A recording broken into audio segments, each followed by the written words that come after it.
So, good day guys. My name is Rolly Padilla Yamar and our topic for today is OR instructions. So, in OR instructions, um, used for supporting logical expression by performing bitwise or operations. And OR operator returns 1 if the matching bits form either or both operands are 1. It returns 0 if both bits are 0. Like, for example, ito, input 1 and input 2. Input 1, 0. Input 2 is 0 is equals to 0. Ang lagi na natatan dito sa OR instruction, basta magkaroon ng 1, either input 1 or input 2, automatically ang output nun ay 1. Yan. Tulad yan. Ayun lang. Madali lang naman yung ano niya. So, the next one naman ay yung tatalo na tayo agad sa example. Kasi, parang, basta, tatalo tayo sa example. So, open na natin si Boss Notepad. Sa notepad natin, si blanco, di ba? So, sabi dito, move AX 0001000. So, magiging value na natin dyan. Value na yung X is 0001000.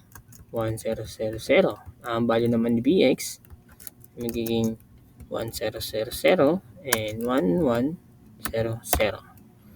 And gagamit tayo ng OR. So, sabi kasi doon, ang OR ay magkakaroon lang ng 1 kapag may 1. So, ang mangyari dito, ito, ang magiging source natin ay si BX. Magiging destination natin si AX kasi sabi doon, or AX and BX. Destination, source to destination. So, ayun na, sa ibabaw natin si source, syempre. Source natin si 10001100. Si destination natin si 0000 and 1000. So sabi ko nga, magkakaroon ng 1 kapag merong 1 either input 1 or input 2 or both side magkaroon ng 1. So, meron dyan mga 1, di ba? Magiging 1 na yan. Ito, 000. Ito may 1. So, automatic 1. Ito may 1. Automatic 1. 00. Yan. Yan yung sagot. Ito yung sagot. Yan. Yung sagot dyan. Itong sagot na to, mapupunta siya kay direction. So, ang new value naman ni direction, which is si AX, ay maging ito. At ang magiging value naman ni BX ay null. Kasi, nagamit na natin na-OR na natin So, automatically, null na siya. Di ba? Yun lang. So, the next one naman is sample number 2. Sabi,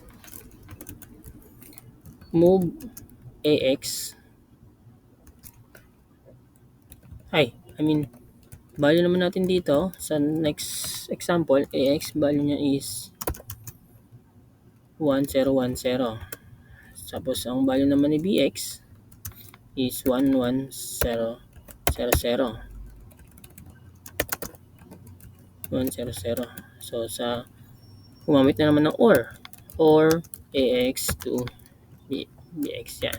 So ang direction naman natin, ito naman si source, ito naman si direction. So si source natin si 1110, si direction ang kuha natin sa direction ay 1010. So ibabaw na naman natin si direction ay si source 1100. Si direction natin sa taas, sa baba na naman si 1010.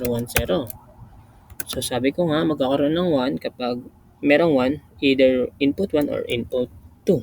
So saan ba dyan may mga 1? Ito lang naman 1 1 1 0. So ito na yung sagot. Ito na yung sagot natin. Yan. So saan nga ito mapupunta? Syempre kay direction. Sino ba si direction natin? Si AX. So ano naman mangyayari sa source natin? Si source natin si BX, di ba?